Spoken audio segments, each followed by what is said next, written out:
Hook, opening scene. The coffee shop buzzed with the usual morning rush, clinking cups, hissing steam, murmurs of early conversations. But amid the chaos, eyes turned to a young mother with a flushed face and trembling hands as her little boy tugged at her apron. "Ma, I'm hungry," he whispered. She knelt beside him, her voice barely audible. "Just a little longer, baby. Mommy just needs to finish this shift." Seconds later, the manager stormed out of the office, red with frustration. "You can't keep bringing him here, Leah," he snapped, loud enough for everyone to hear. "This is a workplace, not a daycare." And just like that, before the latte machine even cooled, Leah was fired. The little boy watched as his mother's world shattered in front of him. But what he didn't know was that life had a strange way of circling back. Years later, someone would walk through those same doors and whisper a truth that would change everything. I was that kid. Story begins, Part 1. Survival Mode. Leah Miller hadn't planned to bring her 6-year-old son, Aiden, to work. But when the babysitter canceled last minute and she had no family to rely on, she had no choice.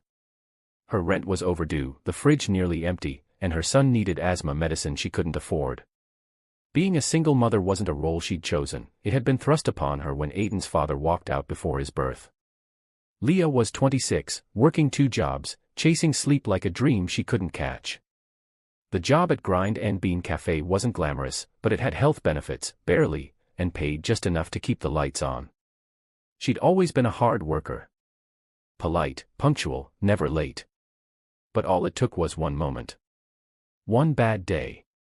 The manager, Greg, didn't care about excuses. "It sets a bad precedent," he said, tossing her final paycheck like it was garbage. Leah bit her tongue. Arguing wouldn't help.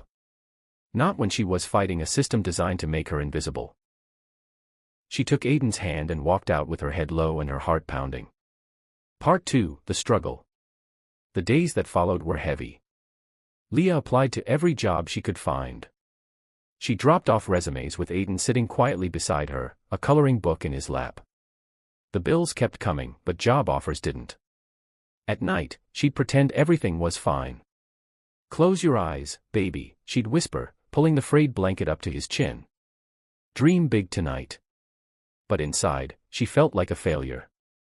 The lowest point came when she found herself at a food pantry, hands shaking as she accepted a can of soup and a stale loaf of bread. Still, she didn't give up. Then, one morning, she received a call from a temp agency she'd nearly forgotten she applied to. "There's an administrative opening," the voice said. "It's temporary. But it's full-time, and it starts Monday." Leah accepted it instantly. Part 3, A New Beginning. Or so she thought. The office building was sleek and modern. Leah hadn't worked a desk job in years, but she pulled her shoulders back, determined to prove herself. She wore her best blouse, the one without the missing button, and smiled through her nerves. Her job was basic, answering phones, filing paperwork, and scheduling meetings for mid-level executives. The environment was different. Colder. Professional in a way that felt both promising and intimidating. But she was grateful. For weeks, she worked hard, arriving early and staying late. She never spoke about her struggles or the little boy she rushed home to every night. Then one afternoon, she overheard a conversation in the break room. "They're hiring a new VP," a woman whispered. "Someone who's all about change.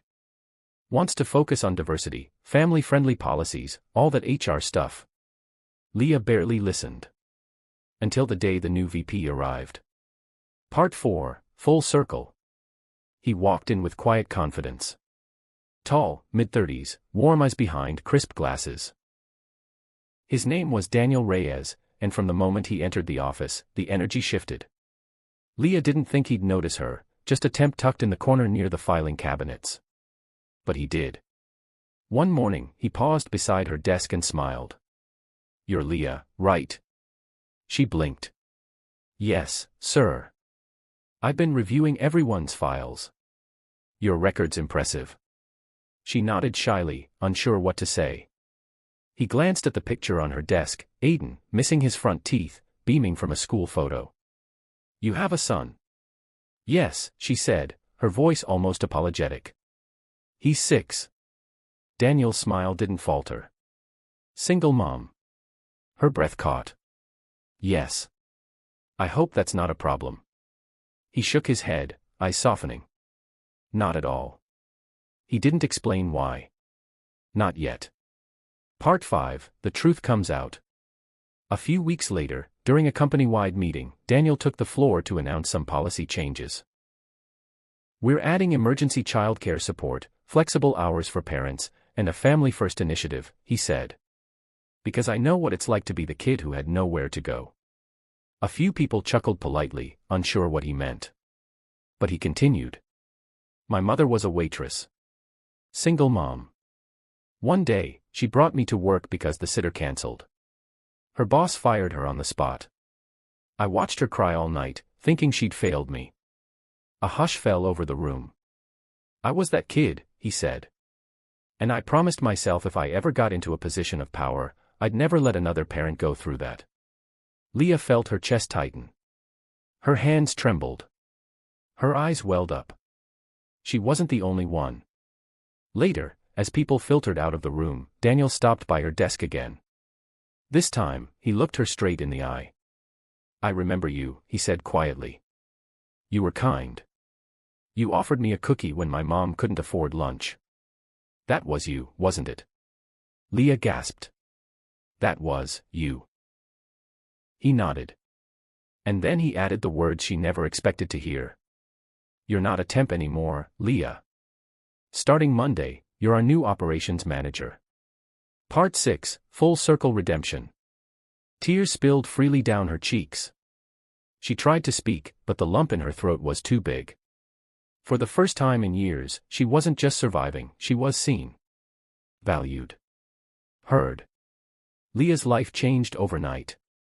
With a better salary, she moved into a safer apartment. She enrolled Aiden in a better school. Every evening, she came home not exhausted, but fulfilled.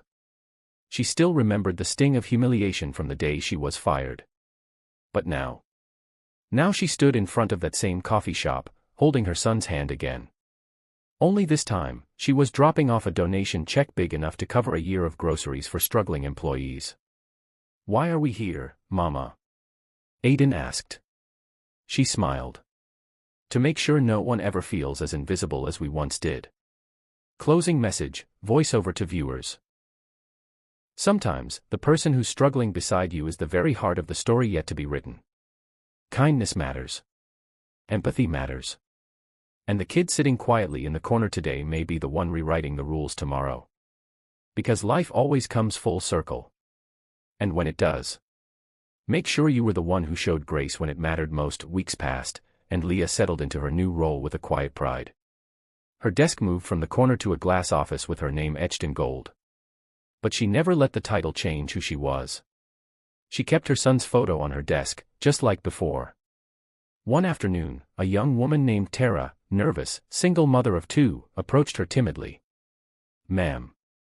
I heard about the new policies. I just wanted to say thank you. My babysitter canceled today. I thought I'd have to call out, but HR told me I could bring my daughter for a few hours. Leah smiled. I understand, she said warmly. You're safe here. Do your best, that's all we ask. In Tara's eyes, Leah saw her past self, the fear, the exhaustion, the quiet hope for mercy. And for the first time, Leah realized her journey had turned into a lighthouse for others. The world wasn't changing overnight. But in this little corner, in this building, it already had. Part 9, The Coffee Shop Return. On a cloudy Saturday morning, Leah parked outside Grind and Bean, the cafe where everything had started. She hadn't been back since the day she was fired. But today wasn't about revenge. It was about healing. Inside, the decor was the same. The smell of cinnamon rolls and espresso still filled the air. But Greg, the old manager, looked older now, and slower on his feet.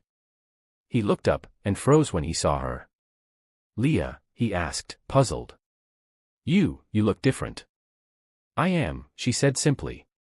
She handed him a small envelope, inside, a certified donation from her new company's outreach program. For single parents on your staff, she said. In case they ever need help and someone doesn't see their worth in time. Greg swallowed hard, guilt flickering behind his eyes. I was wrong back then. Leah nodded gently. We all make mistakes. What matters is what we do after. She turned to leave, her son holding her hand. As they stepped outside, Aiden looked up and asked, "Was that the place?" Leah smiled. "Yes, baby. That was the place where everything began." Part 10, The Speech That Changed Lives. Months later, Leah stood behind a podium at a national conference on workplace equity. The room was packed: executives, HR leaders, journalists, policy makers. She looked calm, poised, yet her voice cracked slightly as she began. "My name is Leah Miller. And a few years ago, I was fired for bringing my son to work." The crowd went silent. I wasn't lazy. I wasn't irresponsible. I was desperate. I was doing what millions of parents do every day, trying to survive. She paused, letting the weight of her words sink in. But someone gave me a second chance. A man who once sat in my son's shoes. And now, I stand here not just as an employee, or a manager, but as a voice for those who are still invisible.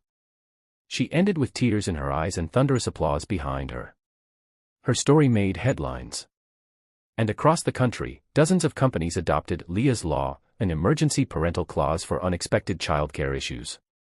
Final line, overlay text for video close. One woman's struggle became a movement.